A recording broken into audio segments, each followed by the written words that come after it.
ကြောင်းအိုတော့ပါတဲ့ကြွက်မလေးဘူးတဲ့နော်ကြွက်ကမကြောက်တော့အဲ့ဒါလိုပဲအမေအိုဖေအိုတွေကသားသမီးကသိပြီးမကြောက်တော့လိမ္မာတဲ့သားသမီးနဲ့ဆိုကိစ္စမရှိဘူး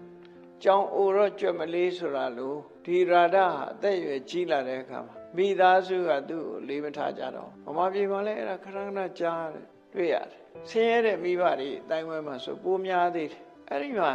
သားသမီးတွေကမလေးစားကြတော့ဘူးသူရှိတာရှုပ်တယ်လို့တောင်ထင်လာတချို့တော့အမေအိုဖေအိုတွေစွန့်ပစ်တယ်လို့3-4 ခါလောက်တော့ကြားဘူးတယ်ဗမာပြည်မှာကိုရောက်တယ်နော်အဲ့တော့အသက်ကြီးလာတဲ့အခါကျတော့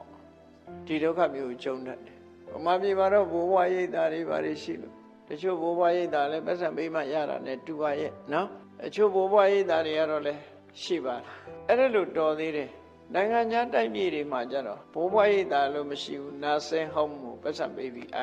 ကလေးရင်းเจ้าလိုပဲအသက်ကြီးတော့အဲ့ဒီကလေးရင်းเจ้าပြန်သွားပြန်တာအိုမေးမစွမ်းရှိလာလို့သားသမီးတွေကမကြည့်နိုင်ဘူးဆိုရင်နာဆင်းဟောင်းပို့နာဆင်းဟောင်းမှာ complaint တွေတက်တောင်းအောင်မြောက်အောင်ရင်ငြိမ်စေးထိုးငြိမ်စေးကတခါတည်းညှိသွားအဲ့မျိုးတွေလည်းရှိတယ်နော်အဲ့ဒါလောက်ထိအောင်ဘဝကြီးကကြောက်စရာကောင်းတယ်ပေါ့အိုမေးမစွမ်းဖြစ်လာပြီဆိုရင်အဲ့ဒီဒုက္ခရင်ဆိုင်ရတတ်တယ်